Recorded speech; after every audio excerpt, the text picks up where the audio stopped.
All right, hi there. Welcome back to the Weekly Word. We just left Tellico Plains on our way to do a video on Toco. I stopped here at Stokely Bottoms because I wanted to show you that pre-1979, this is a lot like the plains of Toco looked, except maybe twice as wide, but just as flat as it could be, and cornfields.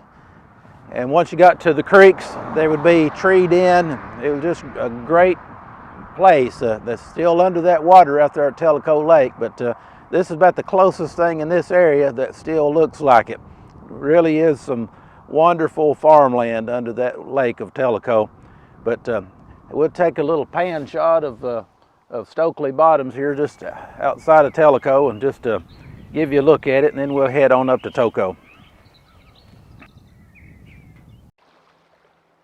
All right, here we are. We've made it up to Toco. I'm glad I got to show you the dry land over at Stokely Bottoms, because that's what this used to look like behind me. It's all underwater now. My grandparents' house was just right out there somewhere on a little knoll, and then it looked for a mile or more to the other tree line over there. And that other tree line is actually where the Little Tennessee River channel is. It was just almost like the upper Hiwassee back when I was growing up in the 70s. We could sit on the front porch and everything was flat except for one big giant mound out there. That was the ancient mound at Toco. Toco spelled T-O-Q-U-A. And it's probably the corruption of the Indian name Dakwa or Toqua.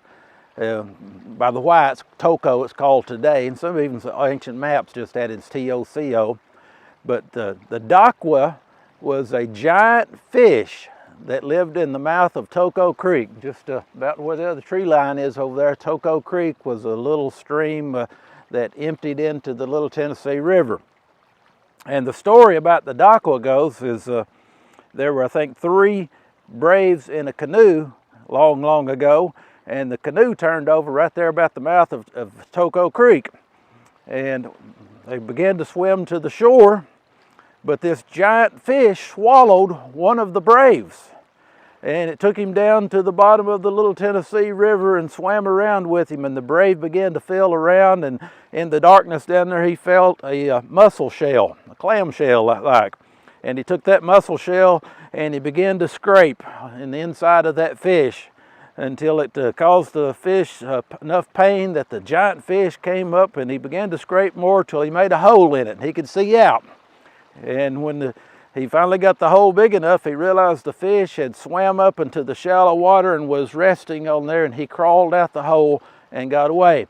The Cherokee story goes that he turned to white, all his hair and his skin and everything, from being in that fish's belly for as long as he was. Of course, you and I recognize that as it's like a parallel of the story in the Old Testament about Jonah and the whale. And it's always interesting to me that not only the Cherokee had lots of stories that paralleled the Bible before the Bible was ever brought over here to them. Like they had a story about the creation, and the creation began with one man and one woman, and they had some children, and one of the sons was disobedient, and he let all the animals out, and they had to work for a living after that. They had to hoe corn, and they had to hunt the animals. Before that, before the disobedience, that's just like the Bible story isn't about Adam and Eve, except it was the original 2 that sinned or disobeyed, and work is what came from that. And there's these parallels. And it's not just the Cherokee, it's cultures from all over the world have these stories about like a flood that overtook the whole world, and it usually involved somebody in a boat escaping the flood. The Cherokee have one like that too. Or about a garden in a tree and the disobedience. And you think, well, how did all these different cultures have these stories? And to me, it's like, because everybody came from the original man and the original woman, Adam and Eve, and all these stories were passed down through the centuries around the campfire, and you could see how they got different versions, and they got corrupted over the telling and the retelling. But the people that had the Bible, that when Moses wrote it down, we got the true preserved record but in these other ones we can still see the echoes of it as it was passed on down. It's really an intriguing and interesting thing to me. Just like the Jonah story, you know, the Cherokee had the Dakwa story, the great fish that swallowed the brave, but it took the Bible to tell us the rest of the story from any of that.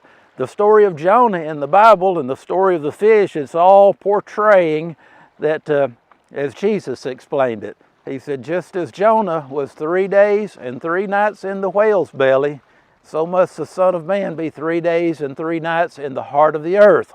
And just as that fish vomited Jonah back out on the beaches at Nineveh, the tomb couldn't hold Jesus either, and he came back out.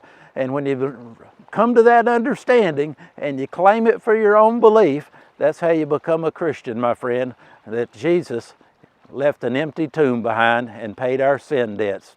We're going to go make some more photos and get up here for you. Hope you'll join us back next week on the Weekly Word. It comes out every Thursday night at 6 o'clock. You can watch it at any time, but a lot of folks are sitting there waiting for it to launch at 6 o'clock on Facebook on Thursdays nights. We'll see you next week. We'll have another outdoor adventure.